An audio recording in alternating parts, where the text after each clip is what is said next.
Imagine waking up one morning to the harsh realization that everything you've suffered in life, every physical ailment, every moment of confusion and pain wasn't your fault. You didn't ask for it, yet it's inescapable.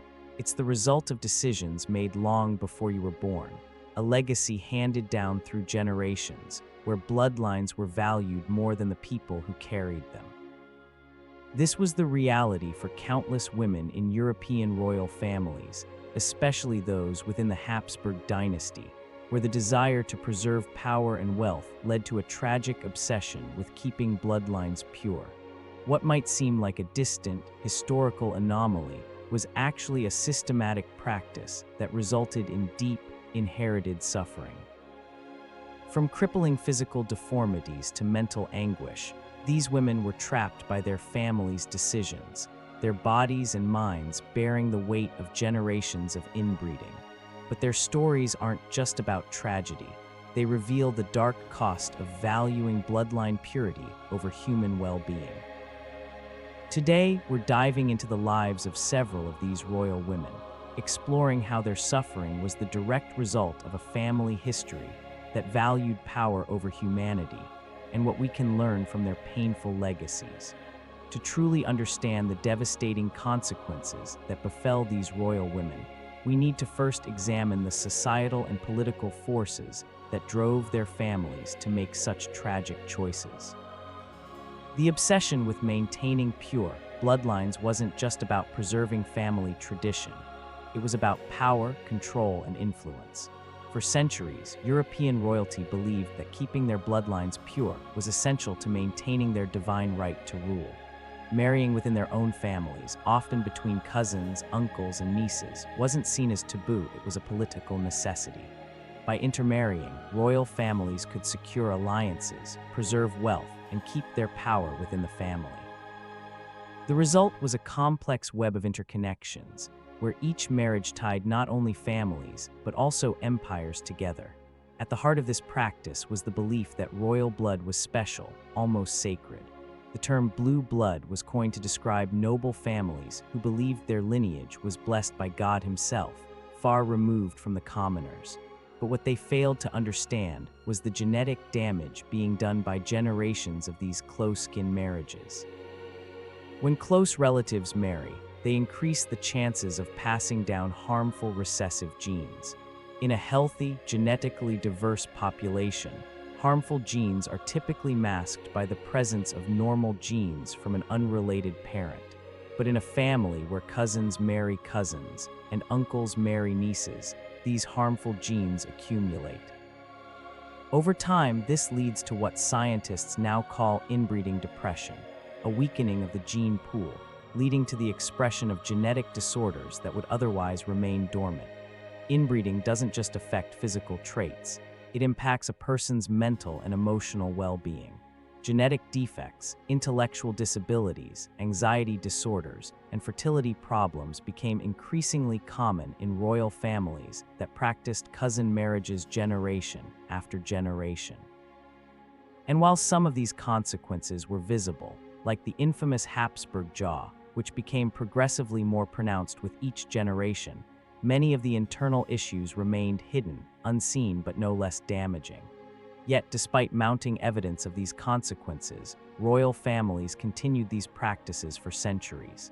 Physicians and court doctors may have noted deformities, illnesses, and mental instability in the royal children, but these concerns were often dismissed or ignored.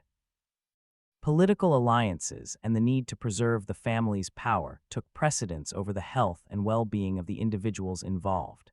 This system of inbreeding wasn't just a fluke, it was a deeply ingrained part of royal tradition, enforced by political, social, and even religious pressures. The Catholic Church, for example, which could have intervened by forbidding such marriages, instead sanctioned them through dispensations, allowing royal families to continue their unions despite the genetic dangers. The Church believed that preserving royal bloodlines was more important than preventing the human suffering caused by these genetic consequences. The Habsburg family, one of the most notable examples of this practice, had intermarried for generations. By the time we reached the 16th century, Their family tree had become so tangled that it was nearly impossible to trace any real genetic diversity.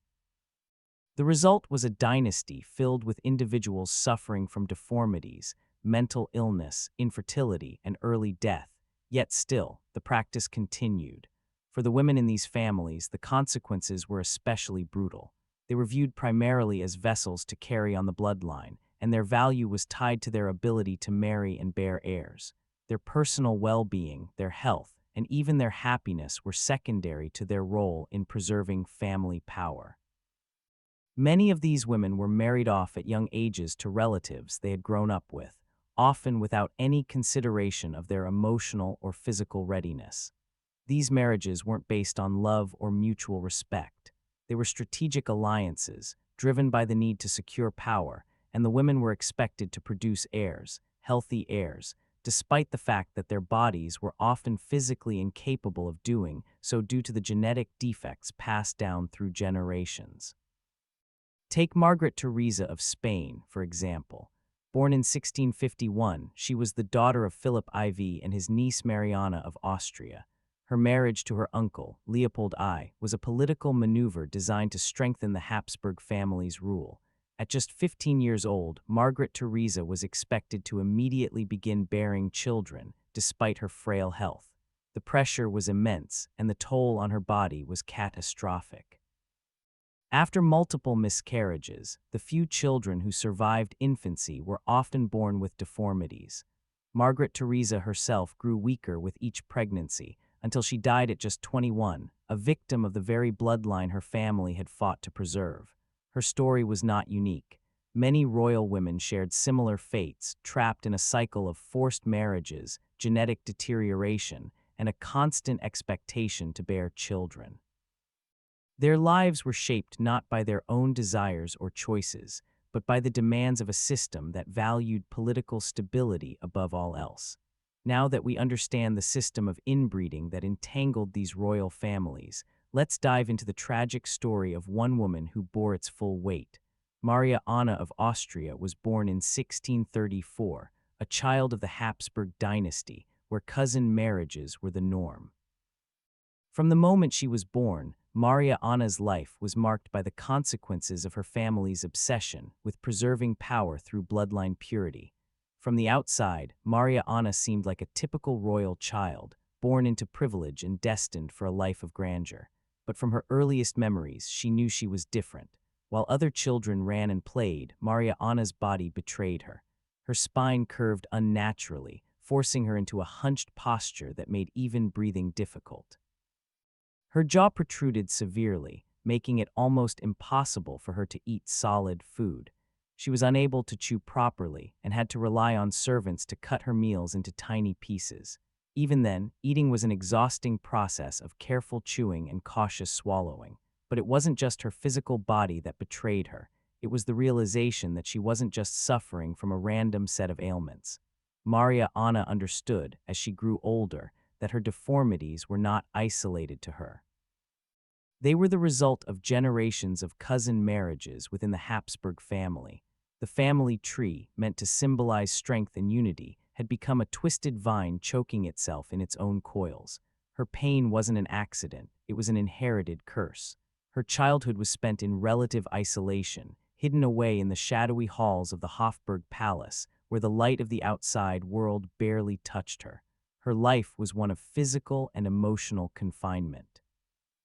The court physicians who examined her regularly could offer no real solution. Their attempts at remedies, bloodletting, prayers, and other medieval practices were as ineffective as they were cruel. Yet there was a deeper cruelty, one that no one spoke of in her presence, the truth that her suffering was the direct result of the choices made by her parents and grandparents. As Marie Antoinette grew older, she became more aware of the legacy she was trapped in. Her condition wasn't unique. She was merely the latest victim in a long line of genetic disasters that had plagued the Habsburgs. Everywhere she looked at the portraits of her ancestors in the palace, she saw echoes of her own deformities: an uncle with the same protruding jaw, a grandmother with the same curved spine. These faces, frozen in time, were a constant reminder that she was just another product of the Habsburg bloodline, one that had been driven by an obsession with power and purity, with little regard for the personal cost. For Maria Anna, the worst suffering wasn't the physical pain. It was the psychological torment of knowing that her life was shaped by forces beyond her control, that her body and mind had been cursed by decisions made long before she was born. She could find no solace in the world around her. She turned to books, immersing herself in reading as an escape. Through literature, she discovered worlds where bloodlines didn't define a person's worth, where love, not lineage, was the basis for marriage and family. But this was only a dream. The reality of her life was far more brutal. As Maria Anna reached adulthood, her prospects became increasingly grim. Court physicians continued to examine her, documenting her deformities with clinical detachment, as if she were little more than a medical case study. She was never considered a woman in her own right, but rather a specimen, a living example of what could go wrong when genetics were allowed to run wild.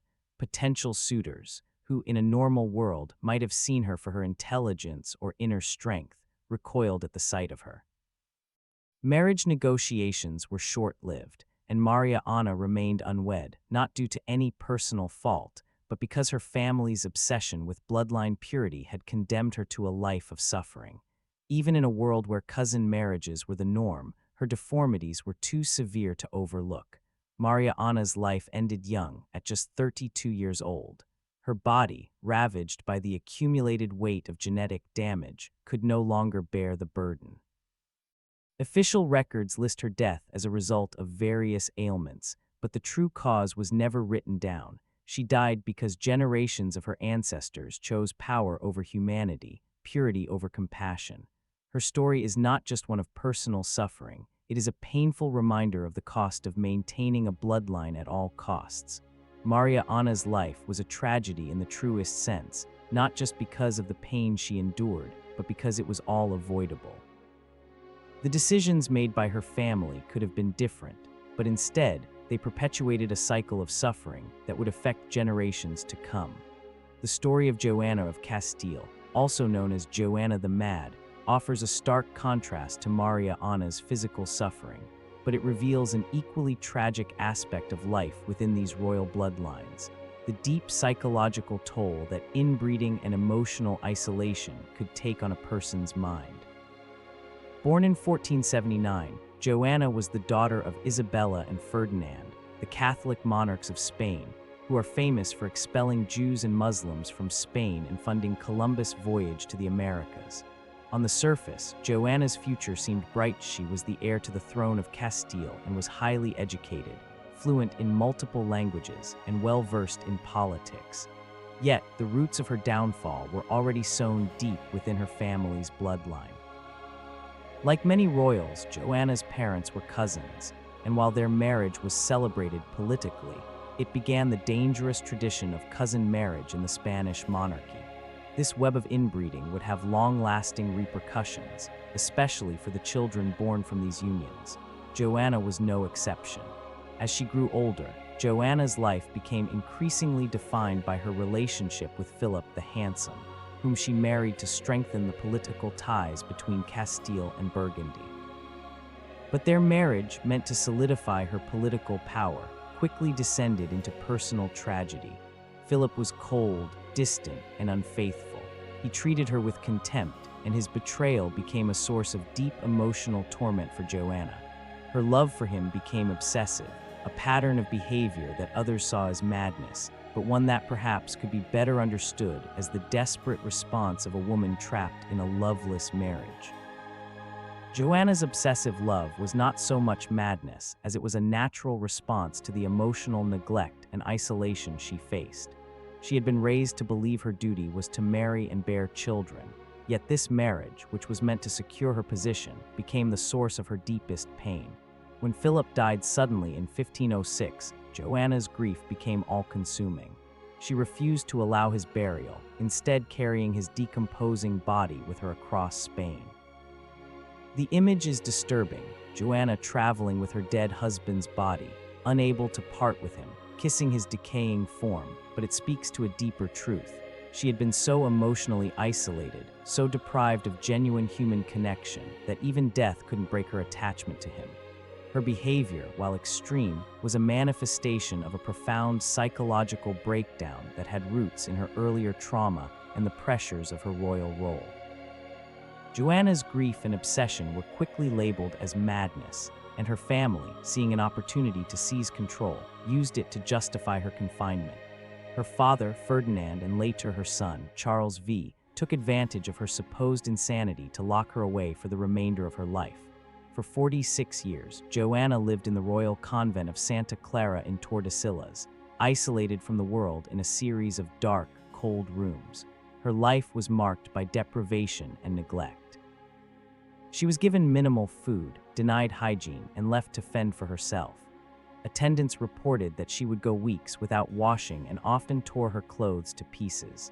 During this time, her behavior became more erratic. She would scream for hours, and some reports suggest that she even lost touch with reality. But here's the crucial question: was Joanna truly mad, or was her so-called madness simply the result of years of emotional abuse, political manipulation, and isolation?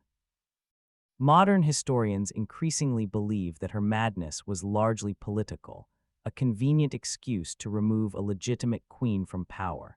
Joanna's behavior, her grief, her obsession, and her isolation, while extreme, can now be understood as the natural response of someone suffering from severe depression, anxiety, and post-traumatic stress.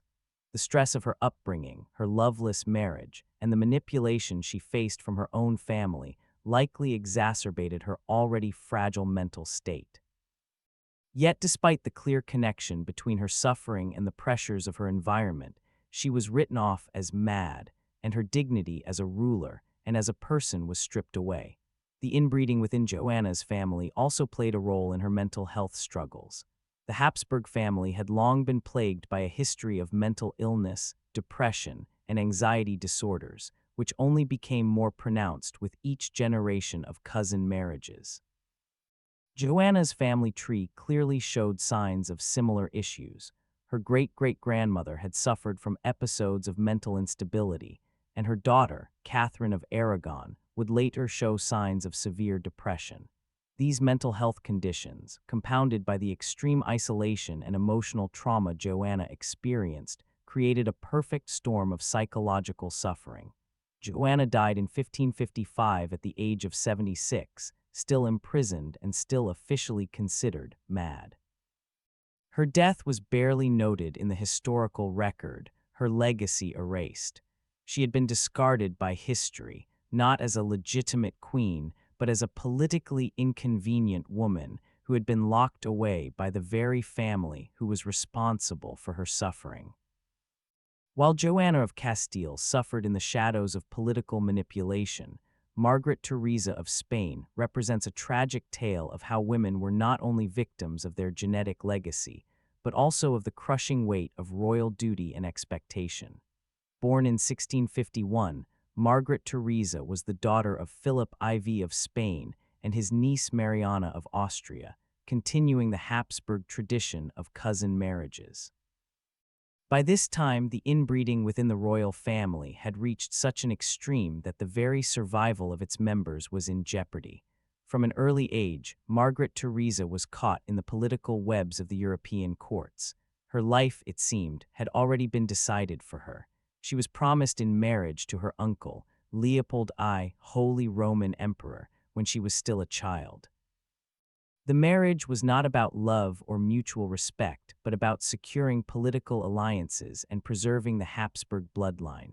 In the world of royalty, marriage wasn't a personal choice, it was a strategy. Margaret Theresa was a pawn in a much larger game of power. By the time she was just 15 years old, she was married to Leopold, who was 26 years her senior, a man old enough to be her father.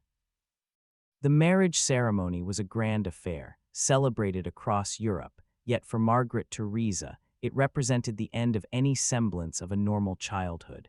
Instead of playing with dolls or dreaming of the future, she was immediately thrust into the adult world of court politics, heavy expectations, and the pressure to bear children. Margaret Theresa's frail health made the demands of her royal duty even more insufferable. Her body, already weakened by the genetic consequences of inbreeding, struggled to keep up with the intense pressure to produce heirs. She was a young girl, her body still growing and developing, yet she was expected to immediately conceive and carry healthy children, a near impossible task, given her genetic inheritance. Throughout her marriage, Margaret Theresa faced multiple pregnancies, but not the joys of motherhood that many young brides hope for.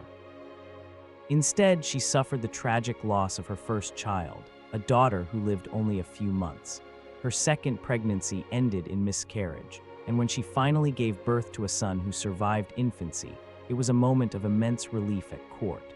However, this child, too, was affected by the same Habsburg genetic issues, inheriting the physical deformities that plagued the royal family. But the suffering didn't end with childbirth. The physical toll of constant pregnancies, miscarriages, and the pressure to produce heirs became unbearable. Margaret Theresa's health deteriorated over the years. Severe anemia, respiratory issues, and possibly even epilepsy set in, making her a shadow of the vibrant girl who had entered her marriage. The court physicians documented her declining health in precise clinical detail, noting her increasing difficulty with speech, her frequent seizures, and her inability to keep food down. Yet the true cause of her decline, the inherited genetic defects from her family's generations of cousin marriages, was never acknowledged. Instead, she was treated as an unfortunate, weak woman who could not fulfill the royal expectations placed upon her. Her life became a series of medical examinations, endless attempts at treatment, and the continuous pressure to produce more children. But the truth was that her genetic inheritance, passed down from her parents and grandparents, had already rendered her incapable of living a life free of suffering. Margaret Theresa died in 1673 at just 21 years old, only 6 years after her marriage. Official records listed her cause of death as a fever, but in reality, her young body simply gave up under the immense strain of genetic defects and the physical trauma caused by constant childbearing. The court mourned her passing, not for the loss of a young woman whose life had been sacrificed for the survival of a bloodline, but because her death meant the loss of potential heirs. No one at court lamented the toll that this genetic curse had taken on her body, mind, and spirit. Instead, they mourned the loss of political power, the collapse of the Habsburg line with the death of yet another princess whose body had been doomed by the family's obsession with inbreeding. Margaret Theresa's story, like so many others within the Habsburg family, serves as a tragic reminder of the human cost of maintaining bloodline purity at the expense of the lives and well-being of the individuals involved. Anna of Austria, born in 1601, was yet another victim of the relentless cycle of inbreeding that plagued European royal families. As the daughter of Philip III of Spain and Margaret of Austria, Anna's life was predetermined by her royal bloodline. Like many of her relatives, she was married off at a young age, and her fate was sealed by a system that valued her not for her individuality, but for her ability to maintain royal power through marriage and childbirth. At the age of 14, Anna was married to Louis XIII of France as part of a complex diplomatic arrangement between Spain and France. This marriage, like so many others in royal circles, was not about love. It was a political tool designed to cement peace between two powerful nations. Anna, thrust into this new life in the French court, quickly realized that her position came with immense pressure. Anna's life in Spain had been one of royal privilege, but when she arrived at the court of Versailles, everything changed. She was surrounded by unfamiliar customs, a new language, and a political climate in which her role was defined by the need to produce heirs. This was a heavy burden for a young girl, and it became even heavier when she faced the health challenges that ran deep within her family's genetics. Anna, like many other members of the Habsburg family, showed clear signs of the physical toll that inbreeding had taken on her body.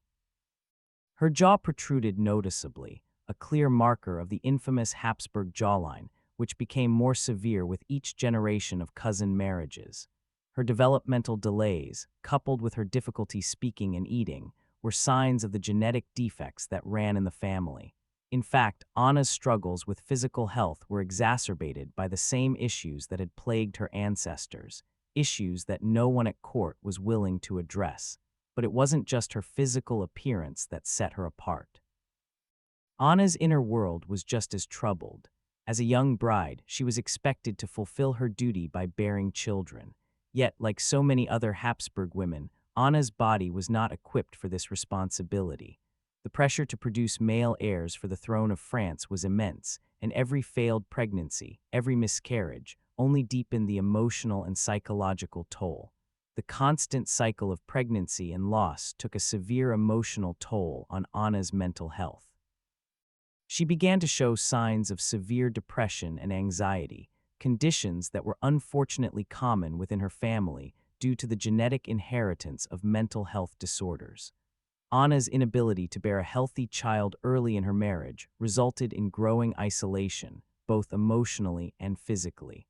The French court, which had once celebrated her arrival, now began to gossip about her infertility and speculate on the cause of her failed pregnancies. As her health continued to decline, Anna found herself isolated. The court physicians, who should have recognized the genetic causes of her difficulties, instead blamed her for her inability to conceive. They subjected her to a variety of painful and humiliating treatments, including bloodletting and bizarre dietary restrictions, all in an attempt to fix what they believed to be a defect in her femininity.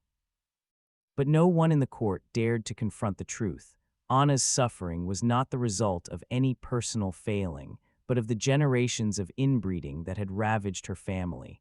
Despite the constant pressure to produce heirs, Anna's relationship with her husband, Louis XIII, remained distant and cold.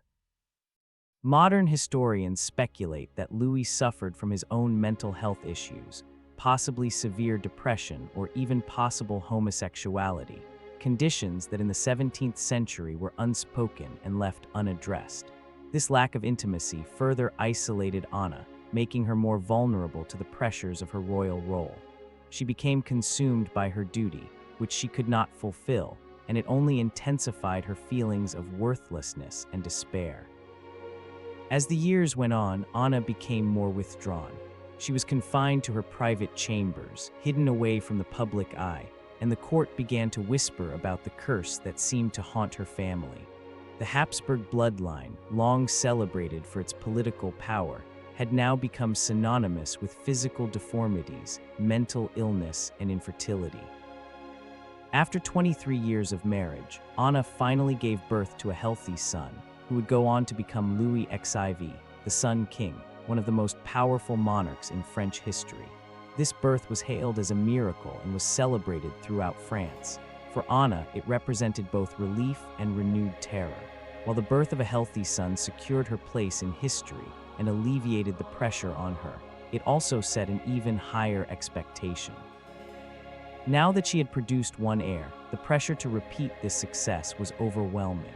2 years later, Anna gave birth to another son, Philippe, further securing the French monarchy. However, even in this moment of triumph, Anna's health continued to deteriorate.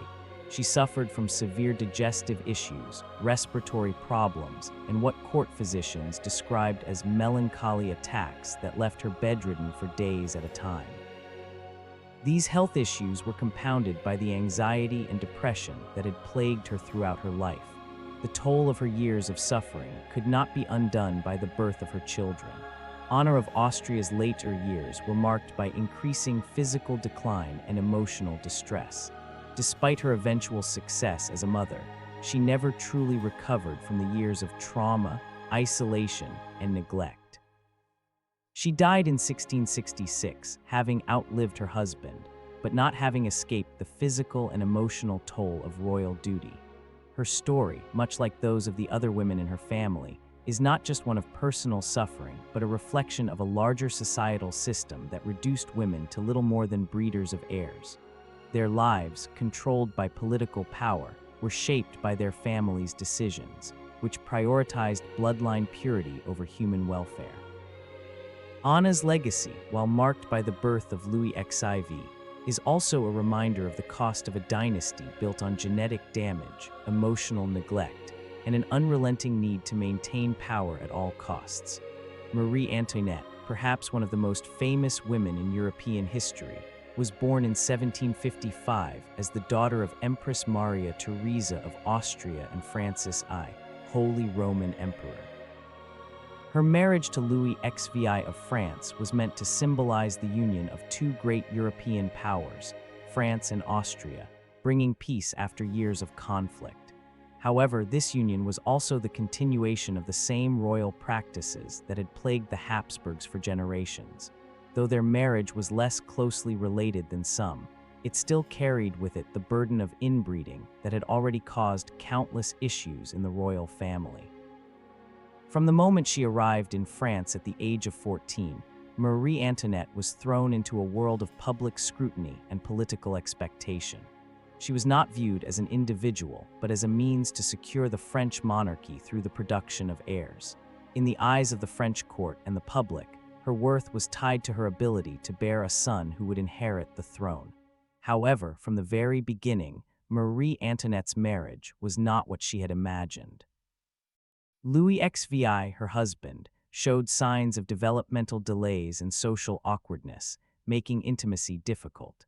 Their marriage remained unconsummated for several years, which led to widespread gossip and speculation at the French court.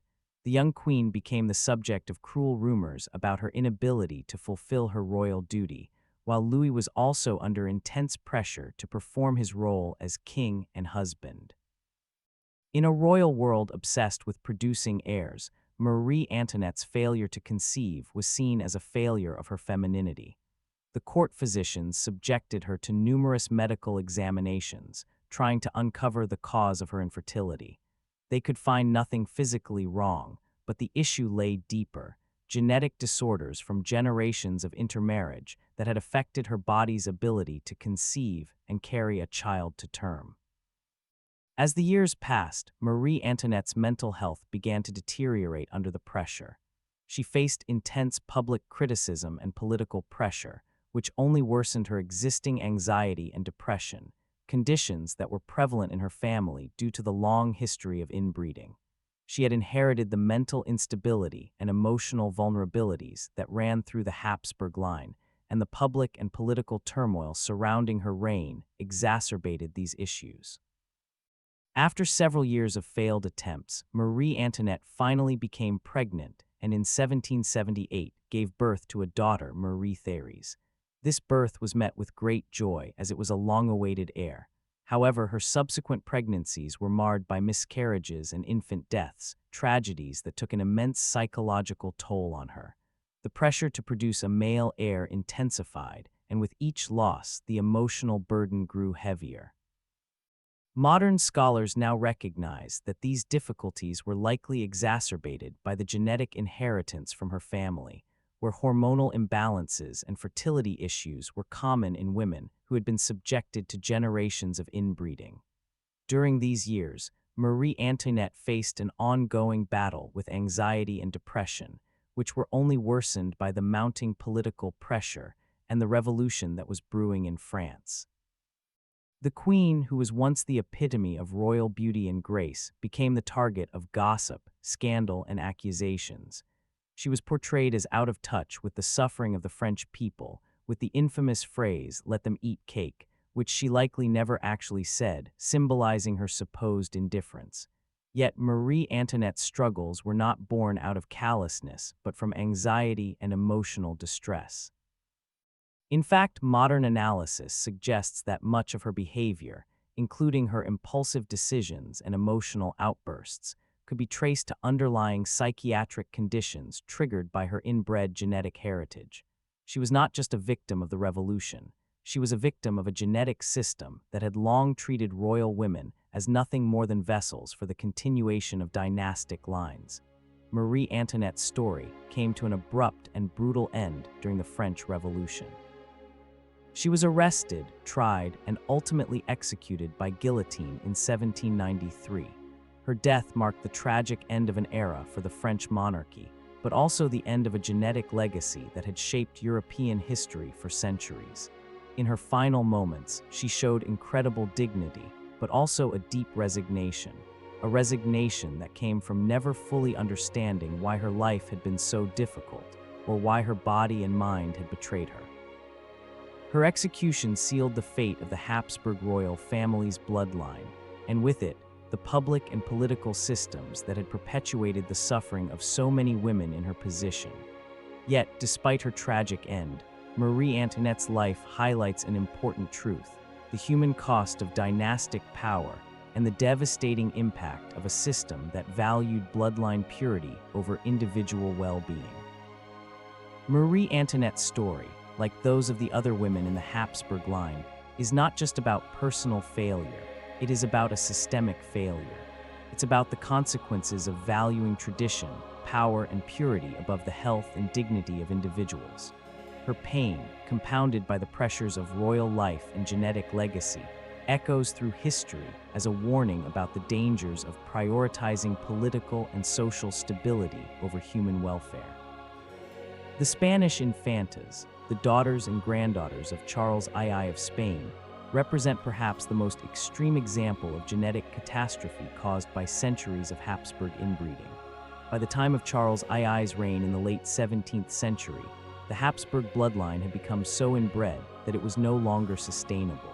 Charles II, who himself suffered from debilitating physical and mental impairments, was the product of 16 generations of cousin marriages. His genetic coefficient, a measure of how closely related his parents were, was higher than that of children born to brother-sister pairs, a terrifying indicator of just how much damage had been done by the royal obsession with bloodline purity. Charles II was, in many ways, a living testament to the genetic fallout of these inbreeding practices. He was impotent, epileptic, and possibly even intellectually disabled, a stark reflection of the cumulative effects of generations of inbreeding. But while Charles II is often remembered as the last Habsburg king of Spain, his sisters and female cousins, the infantas, suffered just as much, if not more. Two of the most tragic figures among the infantas were Maria Margherita and Maria Theresa, both born in the 1650s. Maria Margherita, born in 1651, exhibited severe developmental delays from early childhood. Court records describe a child who couldn't speak clearly until she was 7, had difficulty walking, and showed signs of what we now recognize as autism spectrum disorders. Despite these challenges, Maria Margherita was still considered marriageable because of her royal bloodline, her value reduced to her ability to produce heirs, even though her physical and intellectual limitations made her unsuitable for marriage and childbearing. Her sister Maria Theresa, born a few years later, faced similar but equally devastating challenges. She suffered from what was described as falling sickness, likely epilepsy, and had such severe respiratory problems that she could barely climb stairs. Her jaw was so deformed that she could only consume liquid foods, and her spine was so curved that she required support to sit upright. Yet despite these debilitating conditions, Maria Theresa, like her sister, was expected to marry and produce heirs. In an attempt to preserve the Habsburg Dynasty, Maria Margherita was eventually married to her cousin Leopold I, Holy Roman Emperor, the same man who had previously married Margaret Theresa, as part of the ongoing dynastic strategy. However, their marriage was a disaster from the start.